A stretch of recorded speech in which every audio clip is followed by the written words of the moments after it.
민수기의 핵심은 하나님 백성에게 요구되는 것은 오직 순종이라는 것을 보여주고 있어요. 출애굽한 이스라엘 백성들에게 시내산에서 하나님의 언약을 체결하고 성막을 세우시고 십계명과 네 개의 율법을 주셨는데 그 율법이 단지 그냥 주어진 것으로 아멘, 네 그렇게 할게요 한다고 해서 바로 되는 것이 아닙니다. 처음부터 그 율법의 규칙을 잘 따라 사는 건 쉬운 일이 아니죠. 적응하기 위해서 연습하는 기간이 필요하고 훈련하는 시간이 필요한 겁니다. 바로 이 훈련의 모습을 기록한 것이 민수기다 이렇게 볼 수가 있습니다. 히브리어로 베미트바르 광야에서라는 말씀을 주고 있고요. 백성의 숫자를 세다. 그래서 영어로 넘버스, 백성을 민수기, 백성의 수를 세웠다라는 표현으로 되어져 있습니다. 단순히 그냥 이 민수기에는 두 차례에 걸쳐서 계수를 하게 되죠. 10장과 26장에. 첫 번째 계수된 사람들은 출애굽 세대이고 시내산에서 계수가 되어지고 두 번째 계수된 사람들은 광야에서 태어난 사람들이고 모압 평지에서 계수된 사람들이라는 모세에 의해서 기록이 되었고요. 시내산에서 출발해서 약속의 땅으로 가는 광야 여정 가운데 배경을 가지고 있습니다. 그래서 출애굽은 고센 땅에서 시내산까지 약 3개월의 기간이라면 레위기는 그 시내산에서 약 한 달 동안 율법을 받고 성막을 짓고 봉헌까지 한 9개월, 10개월 정도, 9개월 정도의 이야기가 되어지고 난 다음에 민수기는 시내산에서 모압까지 가는 38년 3개월, 10일 정도의 이야기입니다. 그리고 신명기는 모압 평지에서 약 한 달간 주어진 말씀이 되겠죠. 네. 그래서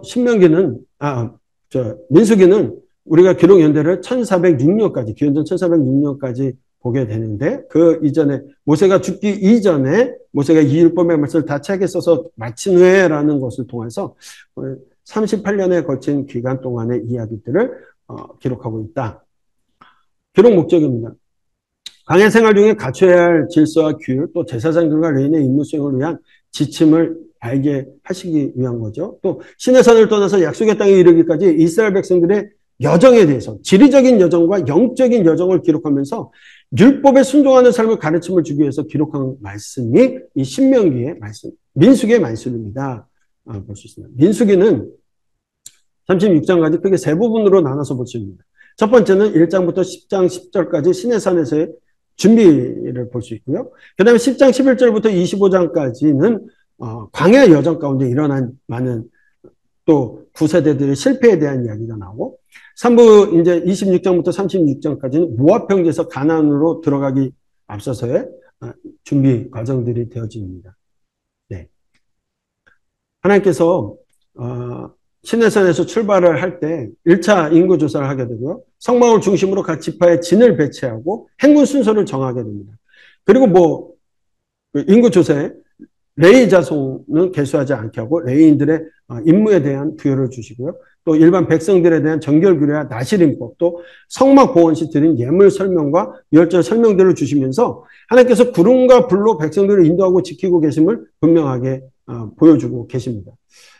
그리고 2부에서는 시내산 여정까지, 시내산에서 광야 여정을 얘기하고 있습니다. 이제 시내산을 출발해서 가는 가운데 이 사람들이 불평과 불만으로 인해서 다발에서 불사름을 당하기도 하고 또 탐욕을 고기 먹고 싶다고 울고불고 있다가 기브로 핫다와에서 징계를 받는 일들까지 있었고 또 가데스바네에서 가나안 정탐 사건을 통해서 40년을 방황하게 되는 결론을 얻게 되는 그들의 하나님을 의지하지 않는 모습을 보게 되고요.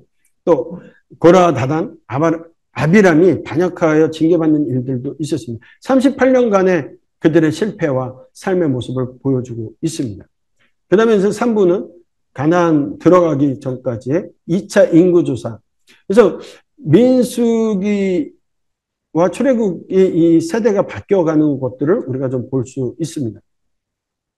민수기에는 특별히 율법 이야기가 율법에 대한 말씀을 주고 나면 대칭적으로 약간 그런 그 다음에 이제 이야기가 진행이 되고 그런 사건 이후에 다시 율법의 말씀, 하나의 말씀을 주시고 또 그 이야기가 되어지고 말씀이 주어지고 이렇게 반복되어져서 이렇게 대칭적으로 되어져 있다.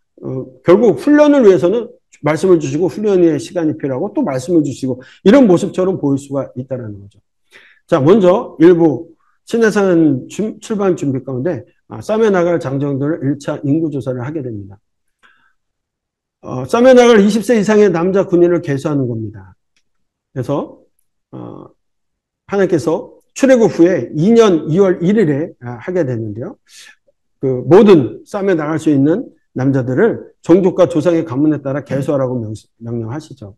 1차 인구조사 총수가 60만 3,550명이 됩니다.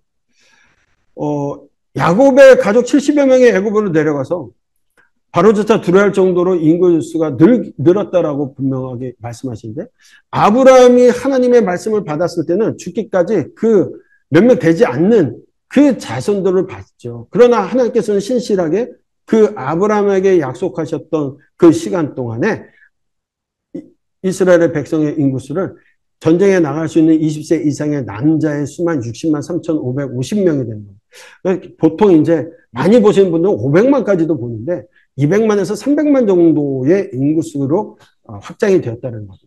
300만 명이면 어느 정도냐면 인천시 인구 정도가 300만 명. 그래서 그 정도, 오차가 있긴 하지만 그 정도의 사람들이 광야 속에서 살아가고 있는 겁니다. 여러분 하루에 몇 명이 태어나고 몇 명이 죽는지 그 모든 것들이 어마어마한 일들이에요. 그런데 하나님께서 훈련을 통해서 광야에서 하나님의 보호하심과 인도하심을 가장 크게 동행동거했던 시간이 오히려 가장 힘들다고 얘기하는 민수기의 시간이었는지도 모릅니다. 그 시간들을 보게 되고요. 특별히 이제 47절에서 54절까지는 레위 지파는 계수하지 말라고 명령하시죠. 레위 지파는 빼고 지파별로 계수된 인구가 60만 3,555명이다. 그리고 나서 2장에는 성막을 중심으로 각 지파의 진을 배열합니다. 이 각 지파가 동서남북으로 통하여서 이제 3개 지파씩 해서 12지파가 주어지게 되는데요. 그 가운데 이제 레위 자손들은 흩어져서 이렇게 12지파 가운데 4군데로 흩어져서 무라리 또 게르손 고앗 자손들과 함께 되어지죠. 근데 이렇게 보면 이 사람들은 머물러 있을 때 늘 성막을 중심으로 성막을 향하여 진을 치면서 되게 되고요. 행군할 때는 또 각 종족의 길을 들고 진을 치면서 행군하도록. 여러분 그동안 나왔던 사람들이 오합지졸로 출애굽은 했지만 이제 하나님께서 군대를 편성하게 되고 조직을 만드는 거예요. 행군할 때조차도 이렇게 가라고 하는 것들은 결국 군사화시키고 조직화되어서 하나님의 예배 백성으로서 어떻게 살아가야 될지에 대한 모습들을 보여주고 있는 겁니다. 이스라엘 진편성 모습입니다. 제사장과 레위 지파의 계수를 따로 하게 되고요. 아론과 그 아들들과 레위 지파의 임무에 대해서. 그래서 레위의 임무가 고앗 자손, 게르손 자손, 무라리 자손들이 어떤 임무들을 받게 되는지 표로 이렇게 되어져 있는데 고앗 자손은 이 제사장 직분을 맡을 뿐만 아니라 법궤와 성소의 모든 기구를 덮는 일과 또 법궤와 성소의 모든 기구를 제사장의 지시에 따라 매는 일을 고앗 자손이 하게 되고요. 게르손 자손은 성막의 휘장들과 해막 덮개, 문, 또 그 줄과 그것에 사용되는 모든 기구를 메고 처리하는 일들을 하게 됩니다. 무거운 것들이 많기 때문에 수레 둘과 소 4마리가 제공되어지는 모습도 보게 되고요. 또 이제 무라리 자손은 장막의 널판들과 그 띠들과 그 기둥들과 그 받침들과 뜰 둘레의 기둥과 그 받침들과 그 말뚝들과 그 줄들과 그 모든 기구들과 거기에 쓰이는 모든 것들을 메고 처리하는 일을 합니다. 그래서 여기는 조금 더 많은 수레대가 소 8마리가 제공되어지고 감독자로서는 엘라살과 이다말이 주어지게 되는 것. 이 모습을 통해서 임무가 다시 주어집니다. 그리고 나서 이제 5장부터 8장까지는 거룩에 관한 규례로서 정결 규례를 주세요. 하나님의 백성을 정결하게 하시는 하나님의 마음이 또 여기서 보여지게 되는데요. 정결법, 또 나실인 서원에 대한 규례를 6장에 주시고 장막 봉헌식 때 12지파가 봉헌한 헌물에 대한 이야기를 주시고 또 성소의 등잔대를 불을 켜는 일과 레인의 정결 예식과 레인을 여호와 요제로 드리는 위임식 등이 이 5장부터 8장까지 되어지게 됩니다. 그러니까 정결법을 통해서 부정한 자의 유출병, 나병, 시체들에 대한 규례가 우리가 이미 레위기에서 주어진 그 말씀이 이스라엘 내의 부정을 제거하고 정결하는 규례를 다시 한번 정결법에 대한 이야기를 합니다. 이제 이스라엘 백성이 진을 편성하고 그렇게 살아갈 때 이 방법에 대한 이야기를 다시 주어져요. 하나님께서는 군대를 개수하고 진영을 갖춘 후에 이스라엘 진영 내에 부정을 제거하고 정결하게 하는 세부적 규례를 주시게 되는 거죠. 네. 6장에서는 나실인 선에 관한 규례가 주어지게 되는데요. 이 나실인은 레위 지파가 하나님을 섬기는, 원래 장자가 아님에도 불구하고 출애굽 가정 속에서 모세의 편을 들었던 레위인들이 이제 하나님을 섬기는 장자의 역할을 하게 되는 그런 레위 지파가 되었는데, 이 레위 지파만이 아니라 일반 백성이 자기 몸을 구별해서 하나님께 평생이 아닌 일정 기간을 누구라도 하나님께 헌신할 수 있는 기회를 주는 법이 나시린 규례입니다. 그래서 남녀 구별도 없습니다. 나시린으로 선한 자에게는 금기법이 몇 가지 있어요. 첫째, 포도주와 독주를 마시지 말라. 둘째, 삭도를 절대로 그 머리에 대지 말고 머리를 길게 하라는 거고요. 셋째는 시체를 가까이 하지 말라는 겁니다. 그래서 요 세 가지의 금기사항을 줬는데, 여러분 잘 아시는 것처럼 이후에 우리가 이제 삼손을 보게 되면 이 나시린 법을 금기를 다 어긴 사람이 되어지죠. 그리고 나서 신약의 바울이 갱그리아에서 머리를 깎은 것도 아마 나시린 규례가 끝나고 나면 이렇게 머리를 잘랐던 것으로 보여지는데, 이런 나시린 규례에 대한 이야기로 우리가 해석을 해 나갈 수 있을 것 같습니다. 그리고 6장 22절로 27절에 제사장의 축복의 원형이 나옵니다. 여호와는 내게 복을 주시고 너를 지키시는 원하며, 여호와는 그의 얼굴을 비추사 내게 비추사 은혜를 베풀기를 원하며, 여호와는 그 얼굴을 내게로 향하여드사 평강 주시고 원하노라. 여호와께서 이스라엘 보호자시고 선한 목자시고 구원자로서 자비와 사랑의 평강의 은혜를 베푸시는 분이라는 걸 분명하게 하고 있는 거죠. 네. 진정한 축복은 하나님과 관계를 표시하는 겁니다. 하나님을 어떻게 우리가 바라보고 있는지, 하나님과 동행동거하기 위한 준비를 하고 있는지에 대한 이야기죠. 7장에서는 하나님께 드린 예물에 대한 봉헌되었던 12지파가 바친 헌물에 대한 이야기들이 나오고요. 그 다음에 이제 레인을 요제로 하나님께 드렸다. 8장에서 레인의 정결례와 레인을 요제로 드리는 의식이 나오게 되는데, 하나님께서 아론의 레인들을 여호와 앞에 요제로 드림으로써 그들을 정결하게 한 후에 그들의 회막에 들어가서 아론과 그의 아들들 앞에서 봉사일을 시작하게 되었다. 하나님께 드려지는 모습을 하나님께서 그 대제사장은 이미 임식을 통하여서 보여주셨고 실패했던 모습도 봤지만, 이제 레위 지파들이 어떻게 하나님 앞에 드려지고 봉사해야 되는지에 대한 이야기를 보여주고 있다는 겁니다. 그래서 이 요제로 드렸다라고 하는 이 표현을 보면 아마도 이 모습을 통해서 하나님께 드려진 사람들로서의 정체성을 갖게 하는 거죠. 그래서 하나님의 소유다, 구별된 사람이라는 것을 보여주는 그 사건이었다고 볼 수 있습니다. 레인의 정년을 보게 되면요, 4장 2절로 3절에는 30에서 50세까지 회막의 일을 하게 했다라고 했는데, 8장에 가서 보면은 25세 이상에서 50세까지로 또 나이가 이렇게 5년의 차이가 생깁니다. 그리고 민수기 8장은 25제로 이렇게 좀 남아진 것 같은데, 역대상에 또 가면 다윗 때는 또 20세로 하향이 돼요. 20세부터.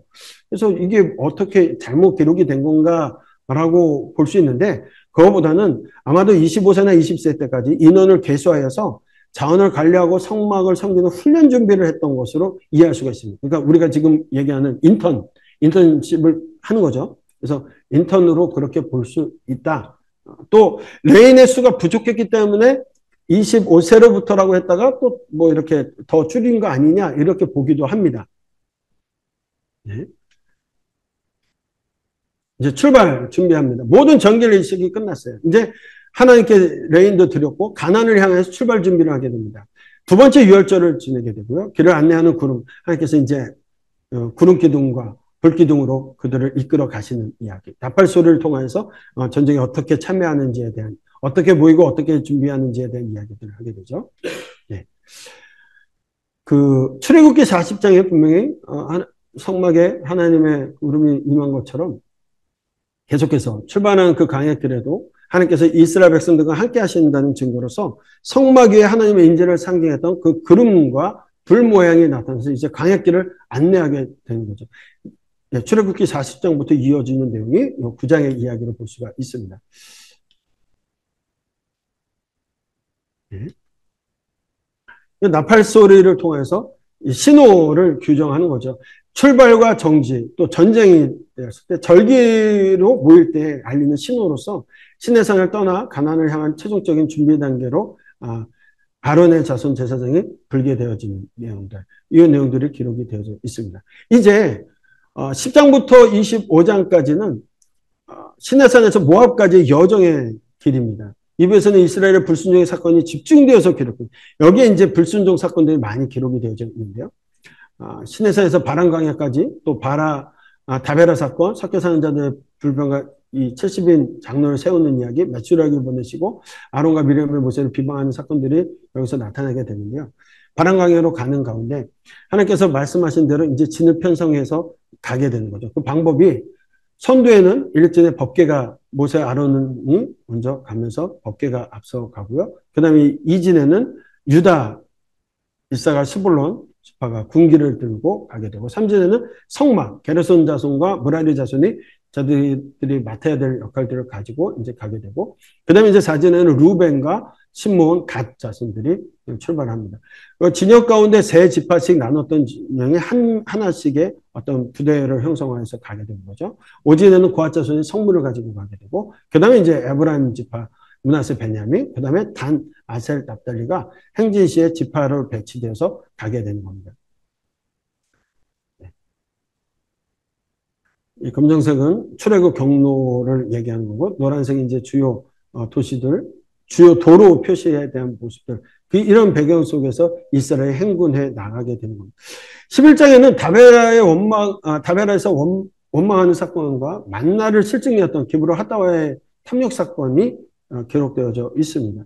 시내산에서 출발해서 진행한 지 3일 만에 불평이 시작됐어요.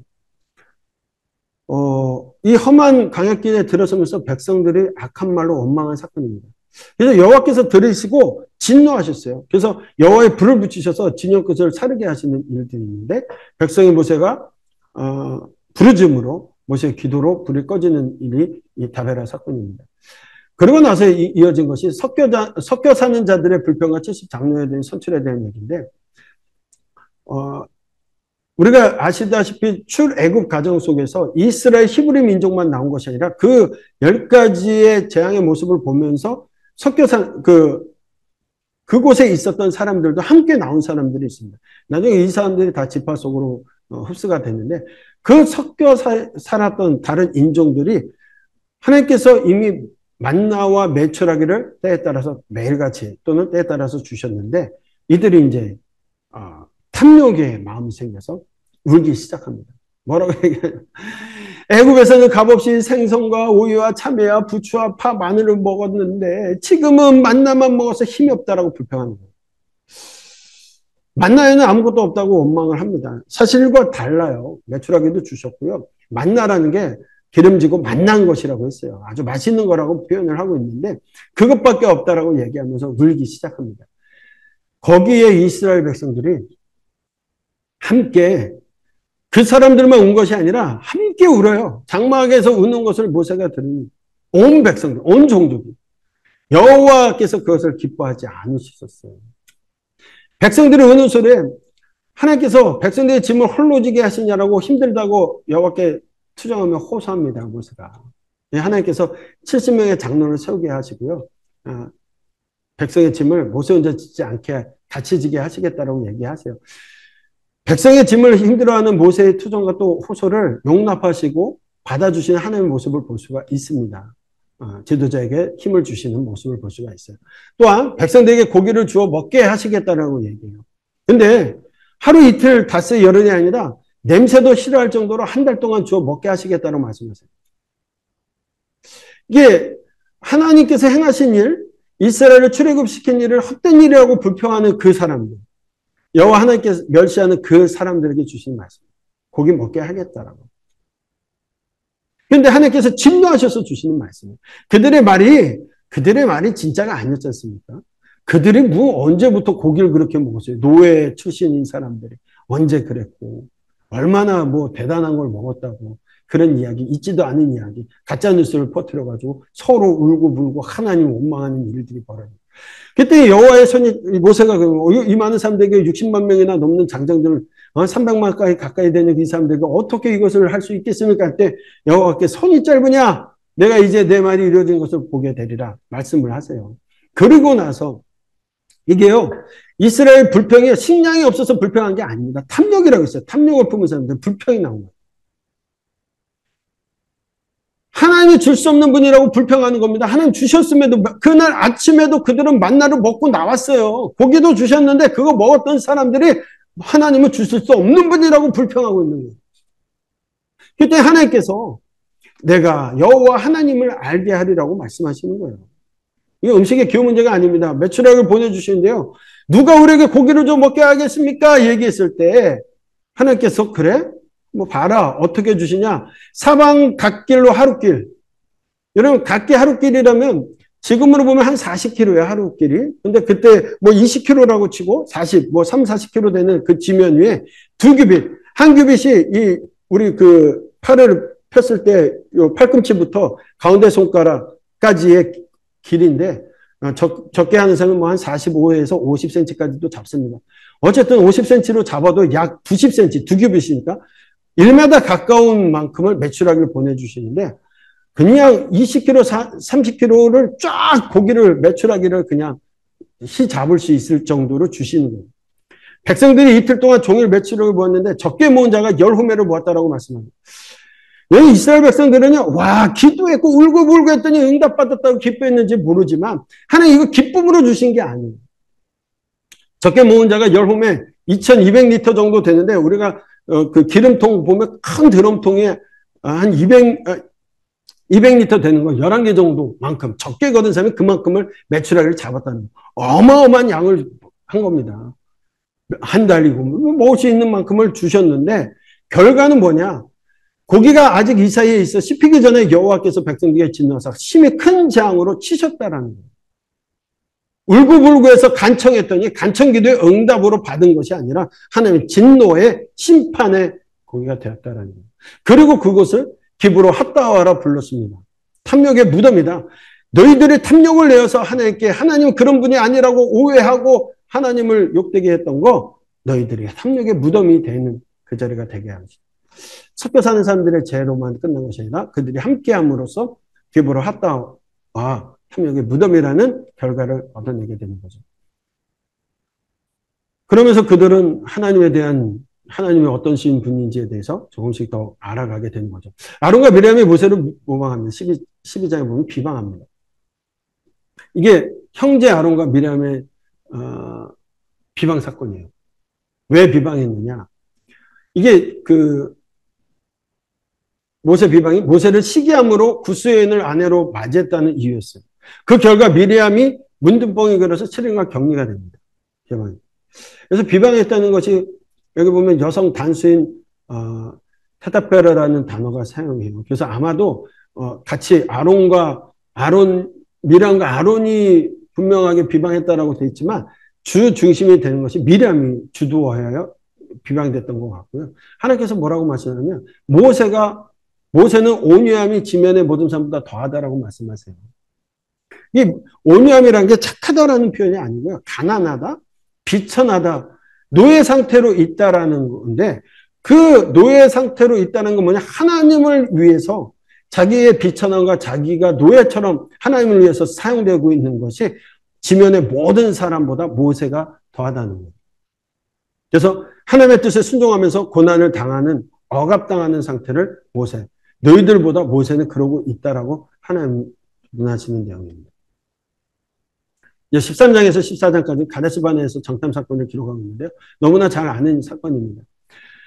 길로 올라가서 바로 이제 정탐 사건을 하고 나서 이때는요 하나님께서 허락하신 게 원래는 그냥 하나 올라가라고 하셨는데 백성들의 원함으로써 그들이 정탐을 하러 가요. 40일간 정탐을 하러 가고 그 결과치로 40년의 광야 생활이 시작되는 거죠.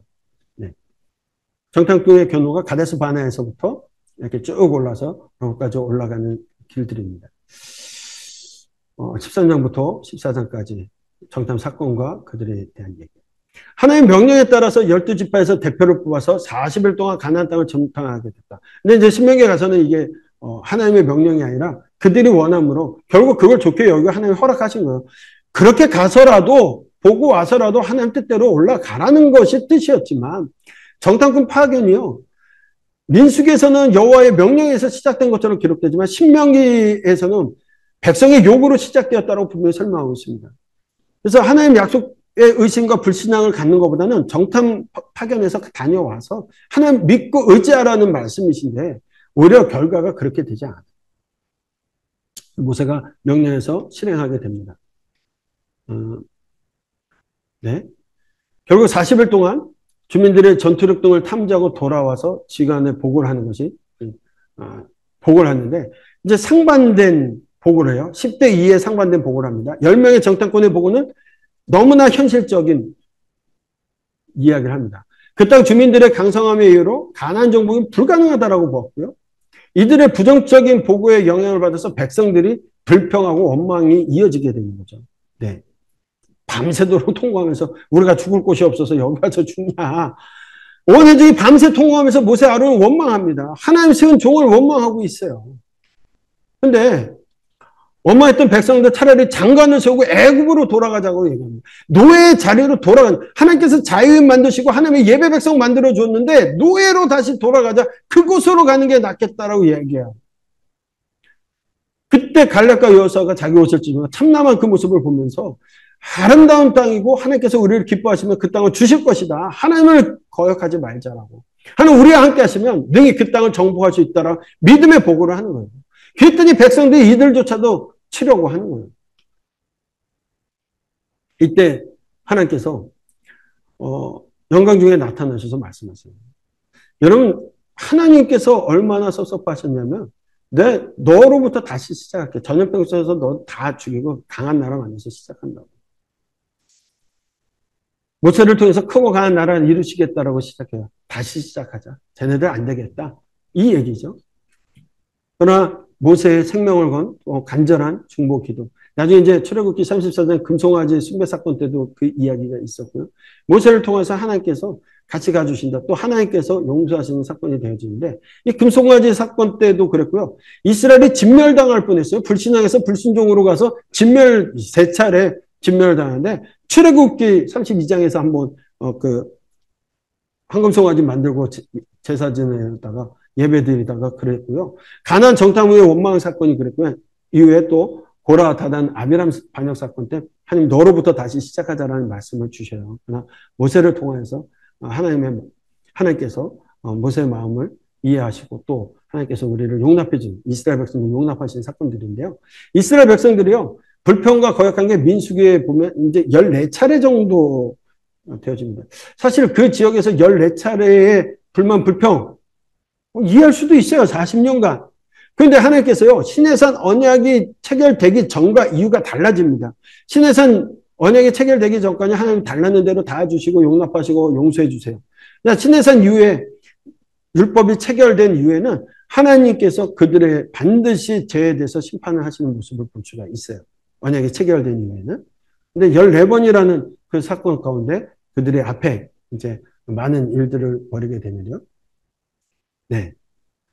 그 백성들의 거룩함을 훈련하시면서 심판하시고 징계할 수밖에 없는 그 하나님의 가슴 아픈 마음이 담겨져 있는 것이 이 민수기를 통해서도 우리가 볼 수가 있습니다. 15장부터 19장까지는 광야 사건인데요.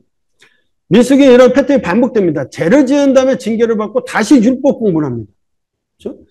거룩에 관한 규례 말씀을 또 주세요. 15장은 거룩에 관한 규례를 말씀하시고 또 고라와 다단, 아비람의 반역 사건이 있고 17장에서 아론을 하나님께서 선택하셨다라는 또 표적으로 보여주시고 반복 또 제사장과 레위인의 사명이 무엇인지를 가르쳐 주시는 이런 일들이 반복되어서 훈련되어지고 가르쳐 주시고 훈련되어지고 하는 거죠.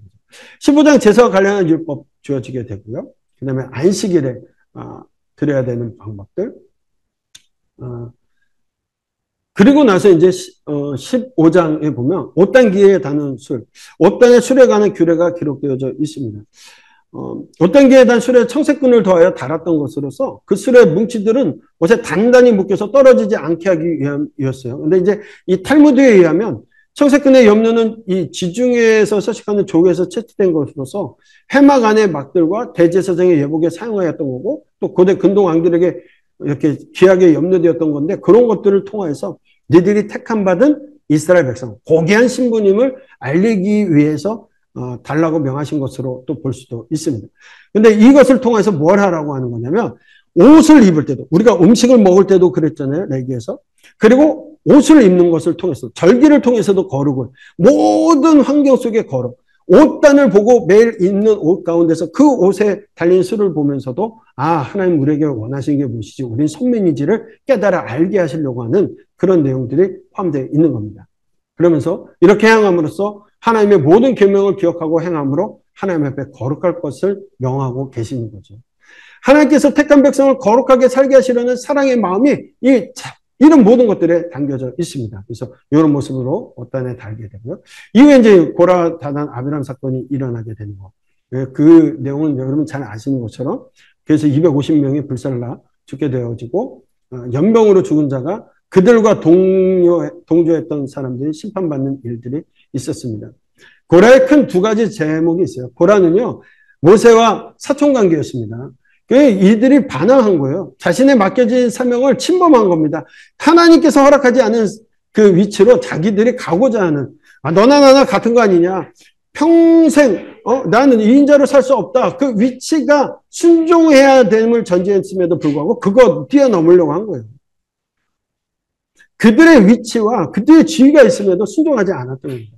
그런데 여러분, 평생 2인자로 살았던 갈렙은 이들과는 달랐어요. 갈렙 같은 경우는요, 늘 2인자로 순종하면서 비록 폼나지 않아도 하나님을 충성하고 하나님의 뜻대로 살아가려고 노력했던 모습을 우리는 볼 수가 있습니다. 굳이 1인자 1등 꼭 이것이 우리는요, 교회를 해도요, 꼭 1등하는 제일 된 교회, 중앙되는 교회, 그런 거 하려고만 해요. 근데 하나님께서는요, 주어진 역할에 최선을 다해서 하나님의 거룩을 유지하며 순종하며 살기를 바라고 계시다.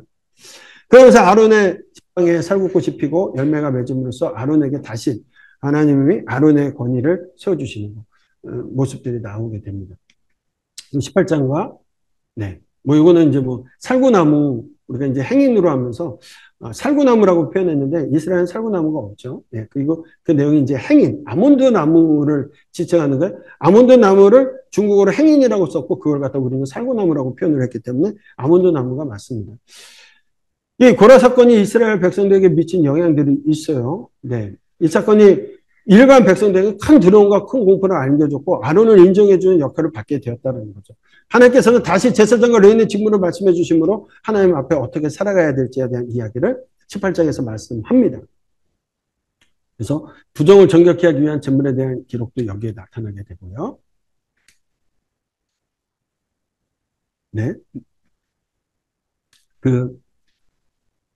제사장과 레위인의 몫에 대해서 구별도 분명하게 하시고요. 그들은 토지나 직업을 제공하지 않으시는 대신에 그들의 생계를 위하여 하나님께서 친히 분깃을 주시게 되죠. 그래서 이스라엘 백성들이 드는 요제물과 거제물, 불사르지 않은 지성물이라든가 소제, 또 속죄제물과 속건제물, 화목제물, 첫소산물과 백성이 드리는 것들, 사람의 초태생과 부정한 집생의 초태생을 위한 속전 등을 통해서 이스라엘의 11조, 거제로 드리는 11조를 통해서 레위인들, 제사장의 몫들, 이런 것들을 하나님께서 주시고 그들에게 그 몫에 대해서는 영원한 소금 언약이라고 말씀하시죠. 그래서 그들을 변치 않는 언약으로 하나님께서 지켜주심에 대한 이야기를 하고 있습니다. 그리고 이제 20장부터 25장까지 모압 평지로 가는 가운데 여정들이 나와요. 미리암도 죽고 아론도 죽고 모세만 남게 되는 가운데 나오는데 여기 보게 되면 이제 20장에서 무리바 사건 이후에 이제 미리암이 죽고 또 아론도 죽고 21장에 가서는 이제 길이 험난함으로 인해서 놋뱀 사건이 나오게 되고요. 그리고 22장부터 24장에는 이스라엘 백성들은 알지 못하는 상황 가운데 모압 왕 발락이 이 메소포타미아에 있었던 이방 술사 발람을 데려다가 이스라엘을 저주하려고 했던 그런 사건들이 나오게 되죠. 그 사건 이후의 결과가 25장의 바알보올 사건입니다. 고스비 사건이죠. 그런 이야기들 쭉 진행이 되어지고요. 그들이 물이 없으므로 무리바에서 또 그렇게 되는데 무리바라는 뜻이 분명히 거기에는 이제 물이 있어야 되는 곳인데 물이 없어요. 근데 그곳에서 물이 없어서 백성들이 또 원망을 하는 겁니다. 다투었다고 했어요. 그때 하나님께서는 그렇게 반역한 그들에게라도 하나님 물을 주라고 하셨는데 모세가 그렇게 하지 않았어요. 반역한 너희들을 들으라. 우리가 너희를 위해 이 반석에서 물을 내라. 화를 내면서 하나님 명령대로 하지 않았습니다. 우리가 하나님과 자신을 포함시키는 얘기라면 굉장한 신성 모독에 대한 부분이 되는 거죠. 근데 그런 모습까지 보여줬어요. 근데 하나님께서는 그런 이스라엘 백성들, 비록 범죄하였지만 아론과 모세와 아론에게 주어진 말씀대로 행하라고 했는데 하지 않아서 여호와를 믿지 아니하고 이스라엘 목전에서 여호와의 거룩함을 나타내지 않으므로 약속의 땅에 들어갈 수 없게 됐다고 선고를 내리시는, 이 일로 인해서 모세와 아론도 약속의 땅에 들어갈 수 없게 되는 사건이 되어지는 거죠. 네. 네. 하나님의, 비록 죄지은 자들 가운데도 하나님에 대한, 세우신 지도자에 대한 백성들의 신뢰가 있어야 그것들이 유지가 되는데 그 모든 것들을 깨트리는 일들이 되었던 겁니다. 그 모압으로 행진 가운데 이제 우리가 이제 쭉 올라가는 길들이 있었지만 좋은 길들, 왕의 대로를 통하여서 갈 수 있는 길들이 허락이 되지 않음으로써 돌아가면서 너무 이제 힘든 길을 가게 되면서 그들이 불만불평을 하게 돼요. 그렇죠? 그래서 노뱀 사건, 잘 아는 내용대로 그런 사건들이 있어지고 그들이 마음의 상함으로 인해서 또 하나님 앞에 모독하고 하나님의 마음을 깨닫지 못하고 독한 원망을 쏟아내게 됐던 거죠. 그렇게 됨으로써 하나님께서 그들에게 불뱀을 보내셔서 물게 하셔서 죽은 자가 많아지게 됩니다. 그 불뱀을 모세의 중보기도를 통해서 하나님께서 노뱀으로 만들어서 그것을 쳐다보는 자를 살게 해주신다는 말씀을 주는데요. 이 역시도요.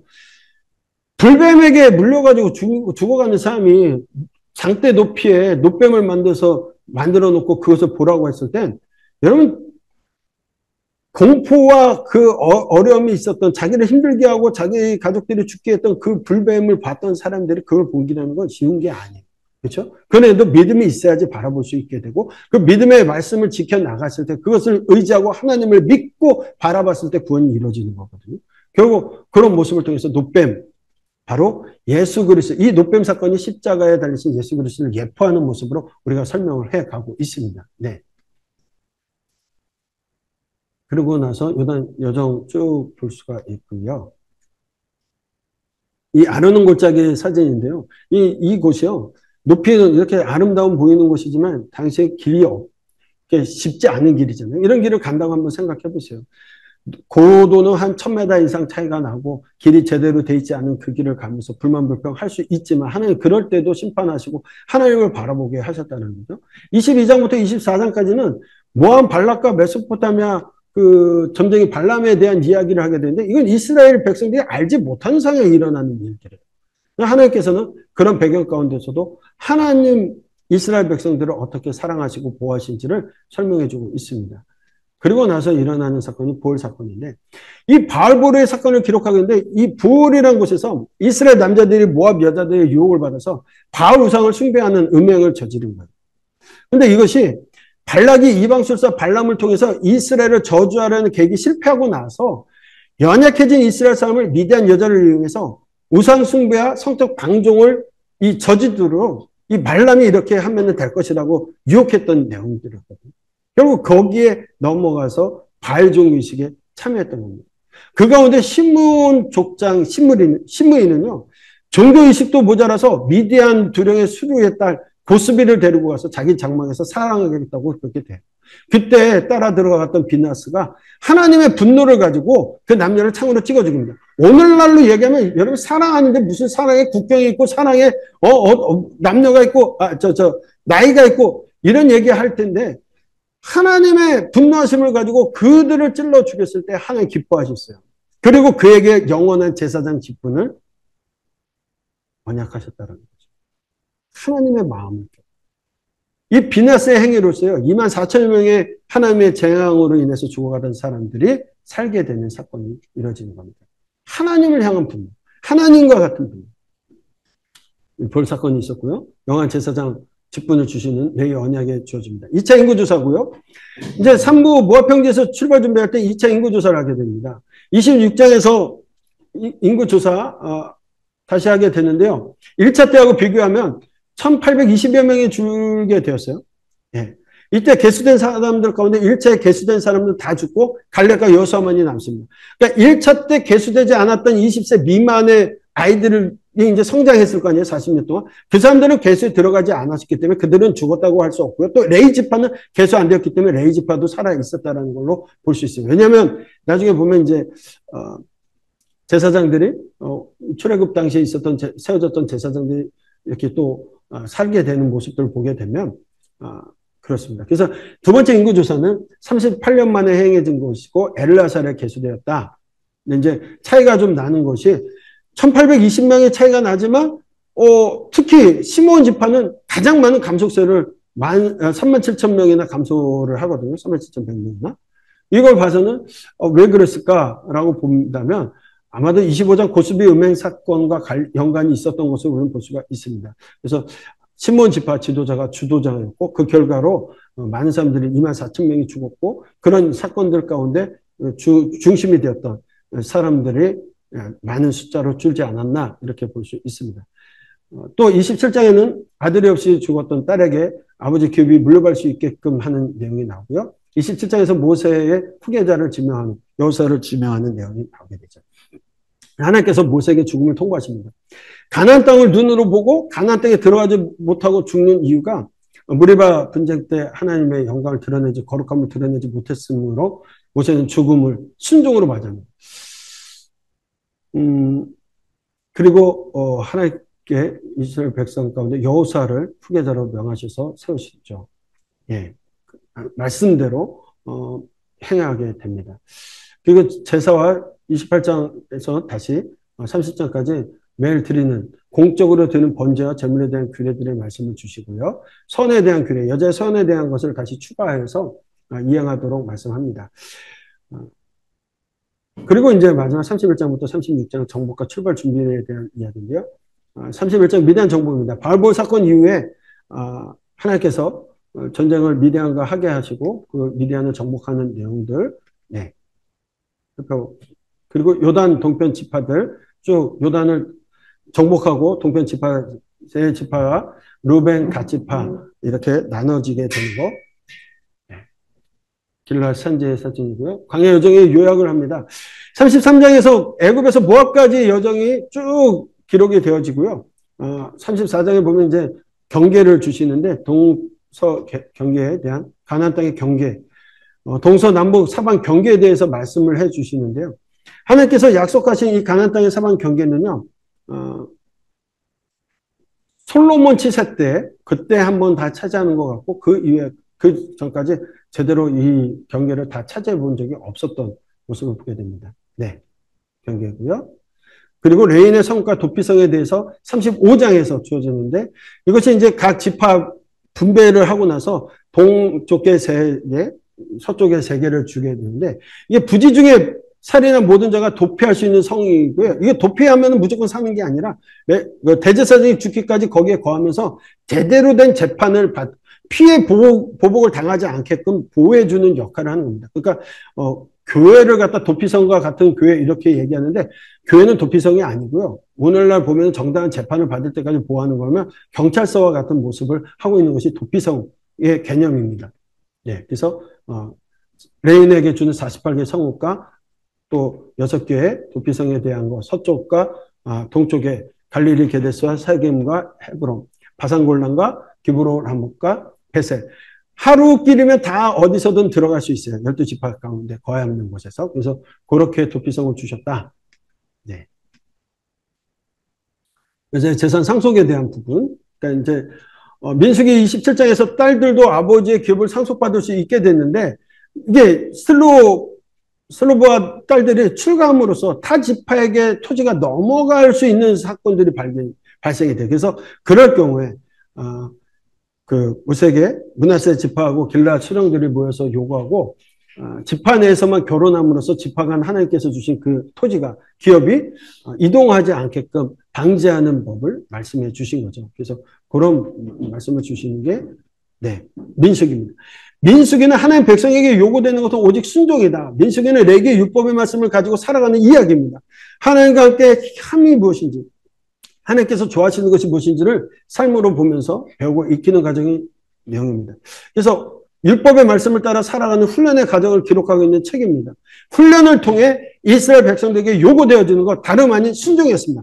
거룩한 하나님과 함께 살기 위해서는 그들이 순종해야 되는 거예요. 하나님을 소유하고 그분의 백성이 되어져 가는 과정을 말씀하고 있는 것이 훈련되어져 가는 것이 때로는 불만의 사건들도 이어지고 실패의 사건들이 있어 그것들을 통해서 하나님 앞에 어떻게 서 있어야 하는지에 대해서 말씀해주고 있는 것이 민수기다. 그래서 하나님 말씀을 따라 걸어갈 때 그 가운데 하나님 그들과 동행하시고 동거하셨음을 보여주고 있는 그 광야의 여정 속에서도 함께 하셨던 하나님의 모습을 보여주는 것이 민수기 말씀입니다.